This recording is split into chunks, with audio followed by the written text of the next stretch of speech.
बात ये कि जो गवर्नर हाउस में जो कैंडिडेट्स को के खरीद व फरोख्त हो रही है, उस हवाले से सोशल मीडिया पे बहुत सारी तस्वीरें वायरल हो गई हैं, तो उस पर आपने कोई एक्शन लिया? देखिए, ये जो आखिरी सवाल है इसका मेरे इल्म में नहीं है। ये झूठ है, कोई इल्ज़ाम है खामखा। जहाँ तक वो जिस तस्वीर की बात कर रहे हो, ये अगस्त की तस्वीर है। उस 2019 में वो मैं उधर कर्टिस गाल में गया था, कश्मीर फेज में। मेरा इलेक्शन एक्ट ये इधर नहीं था। मैं इसको हावी कराने के लिए मैं यहाँ से केस बनाकर गया था वहाँ पर। तो उधर उसी सूफे पर मेरे साथ आईजी अवासी साहब भी मेरे साथ थे। अवासी साहब को बुलाकर पूछ सकते हैं उस तस्वीर का। वो उस अगस्त 2019 में छपा, उसकी वजाहत मैंने उस वक्त ही किया। तो ये एक गलत इल्ज़ाम है, समझिए ना सर। ये जो हल्का नंबर 2 है, यहाँ पीपल्स पार्टी के उम्मीदवारों की रात को लीड थी, सुबह जो है उसको 2 घंटे बाद रिजल्ट चेंज किया गया। उसके साथ साथ वहाँ पर रहमत खालिद जीत रहा था। वहाँ पे जो है उसको हराने के लिए आपने एक स्टेशन पर रीपोलिंग करवाई। इधर दिलपजीर था, वो जीत गया था, लेकिन वहाँ पे भी रीकाउंटिंग के नाम पे उसको भी हरा दिया। तो पीपल्स जो हुकूमती हिमायत याफ्ता लोग हैं उनको जिताया जा रहा है री काउंटिंग के नाम पे, और जो मुखालिफ है उनको जो है हराया जा रहा है। सर इसी सवाल के साथ ही इसी के साथ रिलेटेड सर जो से बात की ताज भाई ने कि दारिल में आपने री पोलिंग का आपने एक नोटिफिकेशन जारी किया विशाल के हल्के में खातिन की पोलिंग नहीं होगी।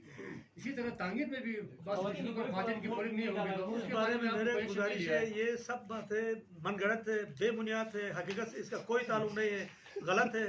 समझो, मैं भरपूर इसकी मजम्मत करता हूँ। ये गलत इल्ज़ाम लगाने से ये गुरेज करे। अभी देखें ना, हल्का नंबर 2 में ये अभी देखिए, आज अभी वहाँ पर आप तस्वीरें देखें, आज 4 दिन से अमजद साहब वहाँ पर है, बदौला वहाँ पर भी 25 आदमी है ना, आप नहीं तो है ना, बिस्तर डालकर है ना। अब वहाँ उनके सामने एक एक वोट चेक हो रहा है। अगर फर्ज करो 600 वोट अगर उन्होंने तब्दील किया, काउंटर सिग्नेचर और काउंटर फाइल तो लगा है। और दूसरी बात, इस दफा मैंने चुप करके तो नहीं किया, बाकायदा तस्वीरें छापा था। आपने देखा ना, आप जब पोलिंग स्टेशन में जाते तो तस्वीर लगी हुई है। उस तस्वीर का वो फिर वहाँ पर काउंटर सिग्नेचर जो काउंटर फाइल है, काउंटर फाइल में लगे हुए। तो ये एक इल्ज़ाम है, 2 घंटे में भी कोई कर सकता है। आपने ईमान खाता है, ये कैसी गलत बात है। सर बिलावल भुट्टो साहब ने प्रेस कॉन्फ्रेंस की इधर पहले, तो बहुत तनकीद की आप पे उन्होंने, और ये भी कहा कि इलेक्शन कमीशन जो है पीटीआई का इलेक्शन विंग बन चुका है। ये एक इल्ज़ाम है। मैं अभी वो एक बहुत बड़ी पार्टी का बहुत बड़ा एक अजीम सरबराह है, उसको ये ऐसी छोटी बात जेब नहीं देती है। मेरी दरख्वास्त है उससे, एक दफ़ा नहीं किया हूँ, ये 10वां दफ़ा किया है। अगर वो इधर आकर मुझे बताए ना, वो साबित करे मेरे पास आकर, वो बहुत बड़ा एक पार्टी का सरबराह है, उसके लिए जेब नहीं देता। ये बात है, देखो मुनासिब बात नहीं है। वो अगर इस इलेक्शन एक्ट से मैं चैलेंज करता हूँ, अगर मैंने बाल बराबर भी इस इलेक्शन एक्ट से कहीं हट कर काम किया तो मुझे अगर बताए, तो टीवी में बैठकर इलेक्शन कमीशन उसका ये बिल्कुल सरेआम गलत है, झूठ है, इल्ज़ाम है, बेबुनियाद है, और लोगों के जहनों में शुकूक व शुबहात पैदा न करें। एक साफ सुथरा इलेक्शन हुआ। अब इसकी मिसाल ये देखें, मैं उससे मेरी ये गुजारिश है, हल्का नंबर 1 पीपल पार्टी का सदर जीता, हल्का नंबर 2 में भी पीपल पार्टी का जो अभी हो रहा है, तो दोनों का फैसला 1 फुट भी नहीं है। एक लकीर है बीच में, ये एक लकीर के उस तरफ वो 11,500 वोट लिया, वो तो जनाब इनके हक में गया, वो तो भाई धंधली नहीं है। तो 1 फुट एक लकीर से इस तरफ को धंधली कहते हैं। तो इसका मतलब ये वो 11,000 पर इसने धंधली कराया होगा। इससे अमजद को ये बात फिर मुझे मुनासिब बात नहीं है ये कहना। ये बातें गलत है, इल्ज़ाम न लगाए। देखे, मैं फिर चैलेंज करता हूँ, मैं फिर रिक्वेस्ट करता हूँ, चैलेंज भी करता हूँ, लेकिन वो आ जाए मेरे कमीशन में अगर बताए, अगर उससे भी इनको बरात नहीं निकलती है, तो अभी मैंने बताया कि मेरा ट्रिब्यूनल अभी नोटिफिकेशन मैंने चीफ जस्टिस साहब ने मेहरबानी किया अपने जालन की, उनके पास जजों की कमी भी है, उसके बावजूद भी मैं उसका बहुत मशहूर हूँ चीफ जस्टिस चीफ कोर्ट का मलिक हक नवाज साहब का, कि उन्होंने मुझे अपना एक जज को सवेर किया। मैं बहुत मशहूर हूँ, शुक्रगुजार हूँ। अब मैंने अभी नोटिफिकेशन इशू किया, अगर किसी को कोई ग्रीवेंसेस है वो सामने जाए, उधर ट्रिब्यूनल में जाकर यही बातें करके, ये पूरा का पूरा वहाँ तो कोर्ट है ना, अदल करना है। वहाँ तो जब जाएंगे तो इलेक्शन कमीशन भी फरीक बनेगा ना, मुझे फरीक बनाकर जाना है। कॉन्फ्रेंस जो आपने बुलाई थी उसमें तो सब आए थे, उन्होंने पहला ये कहा था आपको यहाँ आकर आपको कि 18 तारीख को अगस्त को इंतखाबात करवाए, वो नहीं हुआ। उसके बाद उन्होंने कहा कि वज़रा को आप रोके, वो नहीं हुआ। उन्होंने फिर आकर कहा कि वज़ीर आज़म को रोके, वो भी आप नहीं रोक सके। फिर ऐलानात को रोकने की बात की, वो भी नहीं रोक सके। फिर किस तरह आएंगे वो? मेरी आपसे ये गुजारिश है, देखिए मेरी ये गुजारिश है, 18 को जो मैंने दिया था, ये इलेक्शन एक्ट आया 10 महीने के बाद, ये 10 महीने का वो करके मेरे तंग दो, मैंने इतनी मेहनत करके मैंने 31 जुलाई 2019 को हल्फ उठाया था। 1 अगस्त को मैं अपनी कुर्सी पर बैठा चीफ इलेक्शन कमेटी के, तो पहले दिन पूछा मैंने होंदा का इलेक्शन कराना था, तो यहाँ मेरे कमिश्नर साहब ने मुझे बताया इधर एक कानून ही नहीं रिफिल है। फिर मैंने लॉ सेक्रेटरी को बुलाया, 6 अगस्त को मैं इस्लामाबाद चला गया। 4 महीने मेरे 10 महीने लगे इसको अडाप्ट करने, तो मैं वहाँ जाकर इसको अडाप्ट कराकर इलेक्टोरल रोल बनाया, फिर संसद से मैंने रिकॉर्ड लाया। पहली दफ़ा मैंने जनाब ये जो एडमिनिस्ट्रेटिव ब्लॉक से संसद ब्लॉक बनाया। अभी देखा आप, जब आपको कितना साफ सुथरा मैंने निज़ाम दिया, 8301 मिलाया तो आपको सामने आता था आपका पोल। उसके अलावा मैंने फिर जो वो छापा था, सबकी तस्वीरें लगी थी। 7,45,361 वोटरों के तस्वीरों के साथ मैंने इलेक्टोरल रोल वो जो इंतखाबी फरिश्ते मैंने छपवाया था। देखिए आपको सहूलत की, कोई आदमी इसमें कोई आप जाली कह सकते हो, डबलिंग कह सकते हो, तो फिर नहीं ये जाली है नहीं ये डबलिंग है, ये साफ सुथरा इस किस्म का इलेक्शन तो कभी पाकिस्तान की तारीख, गिलगित की तारीख में नहीं हुआ। सर सवाल उसके बाद आप ये कह रहे हो ना इस्लामाबाद क्यों गया? इस्लामाबाद में 2 नवंबर को गया था, उस दिन भी मैंने ये वजाहत किया, आज फिर मैं वजाहत दे रहा हूँ। 2 नवंबर को मैं यहाँ से गया था, चूँकि इलेक्शन का सबसे अहम मर्रा पोस्टल उनका छपवाई है बैलेट पेपरों की, वहाँ 23 हल्कों का सब पर मेरा दस्तखत होना था।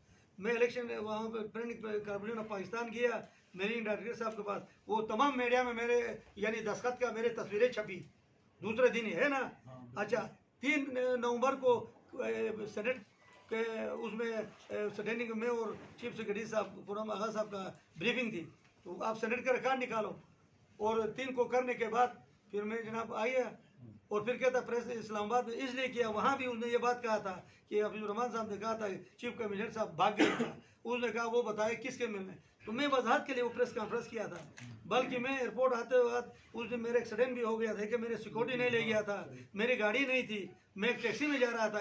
इतने में किस तकलीफ से अपनी जान को हथेली में रखकर, और मेरे पास सिक्योरिटी था कुछ भी नहीं, मैं अपने जीबी हाउस से मैं अकेला उस टैक्सी में बैठ कर जा रहा था, रास्ते में एक्सीडेंट हो गया, अल्लाह ने मुझे बचाया। तो इन सब के बावजूद मैंने किया और आज शाबाश देने के बजाय मुझ पर इल्ज़ाम लगा। ये तो इल्जामात लगा रहा है, इसको क्या समझते हैं आप?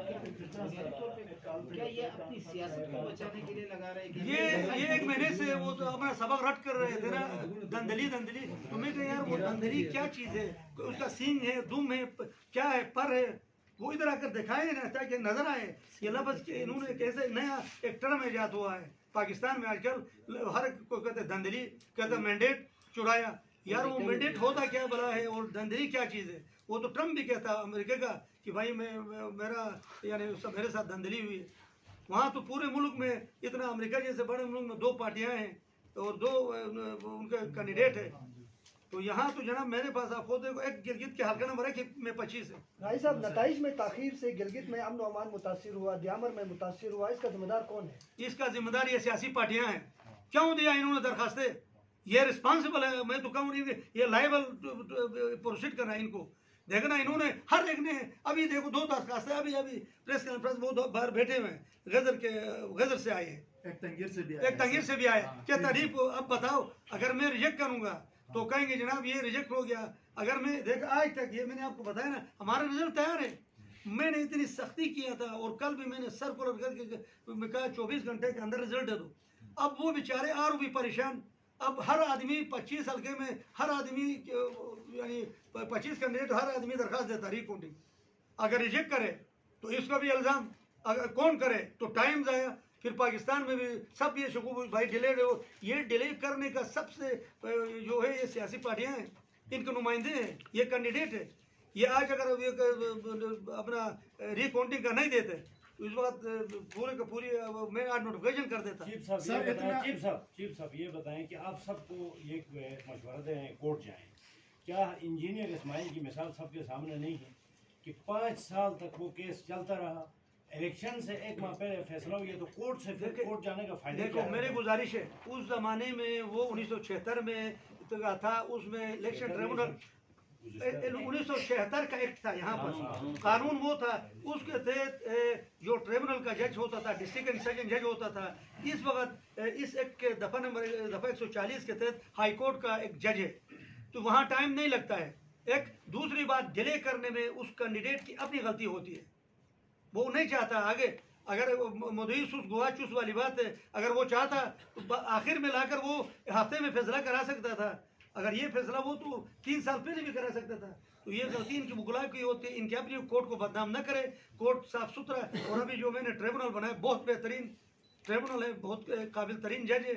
आप जस्टिस साहब आप अपने वो दे दें इंशाल्लाह, अगर ये महीनों में है तो हफ्तों में होगा, दिनों में होगा, ये पहले वाला नहीं है। सर इतना बेहतरीन आपने सिस्टम कराया, हमने खुद देखा इलेक्शन का दिन की हद तक हम कह रहे हैं, बाकी जो इख्तलाफात होंगे लोगों को होंगे, उसके बाद रिजल्ट देना एक आरओ का काम होता है, एक सरकारी एक प्रोसेस है, आप इधर से वो अनाउंस करेंगे, सिस्टम होगा।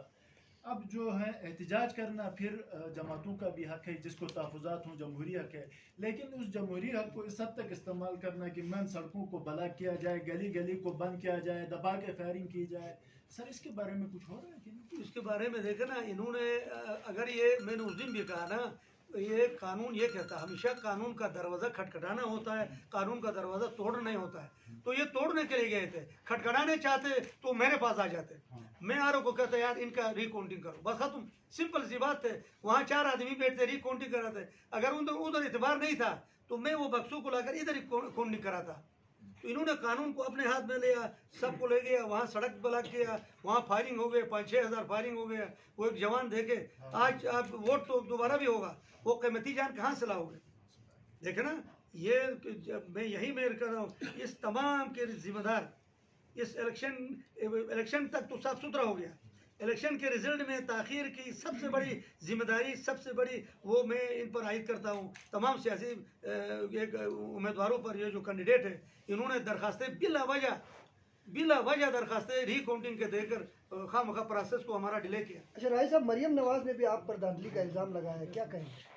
यार ये सब इल्ज़ाम है ना, अब इल्ज़ाम बनाया, इल्ज़ाम वो है तो मैं उसको भी चैलेंज करता हूँ। मेरे कोर्ट में वो आकर मेरे पास आकर मेरे अपना दफ्तर में कमीशन में वो बताए ना मैंने कौन सी दंगली कौन सी गलती किया है, इस कानून से हट गया तो मुझे बताओ।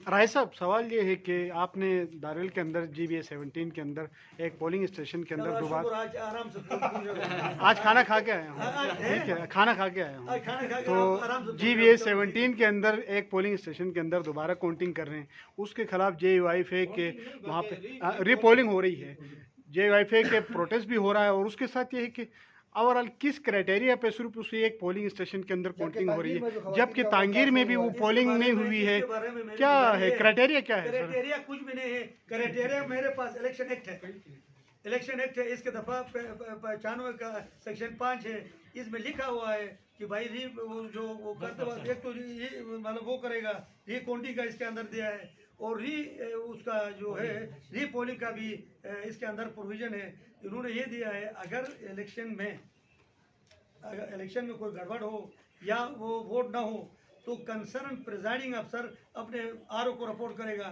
RO DRO को रिपोर्ट करेगा, तो DRO रिकमेंड करेगा कमीशन को। तो ये प्रोसेस के थ्रू ये एक मेरे पास आया था केस, और कोई केस मेरे पास प्रोसेस के थ्रू नहीं आया।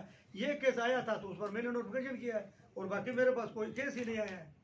अगर ये well with in time presiding अफसर के रिपोर्ट से, RO का रिपोर्ट और फिर DRO के रिकमेंडेशन से अगर कोई आकर मैंने रिजेक्ट किया तो आप बता सकते हैं। चीफ साहब ये बताएं, ये जो रात को 15 नवंबर की रात खत्म हुआ, जब खत्म हुआ तो पूरे GB के तमाम हलकों से प्रॉपर तरीके से फॉर्म 45, फॉर्म 49 तो नेक्स्ट आया, फॉर्म 45 आया जिसमें सिग्नेचर भी था, सबके स्टैम्प भी थे। इसमें एक सादा कागज के ऊपर लिख कर उसमें न फॉर्म का जिक्र है न कुछ है, तो असल शुकूक शुबात तो यहाँ से आप सियासी जमातों को जिम्मेदार ठहरा रहे हैं। देखिए मेरी गुजारिश है, RO नहीं है आपका, मेरी गुजारिश है, ये चीजें अभी मेरे मुझ तक नहीं पहुंची, खैर तो ये अभी रास्ते में सियासी लोगों ने खुद रुकवाया है, किसी ने भी उसे काउंटिंग के नाम से दरखास्तें देकर।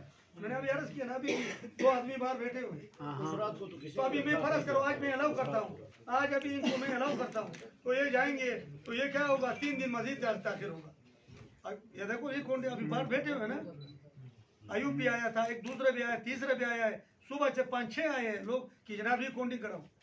तो मैंने कहा भाई हाँ रिकाउंटिंग का भी टाइम होता है, टाइम रिकाउंटिंग होता है ना। अब रिजल्ट कंपाइल होकर फार्म वो 45 बना 47 48 49 के तहत फिर वो मटेरियल भी मेरे कमीशन में जाऊँ।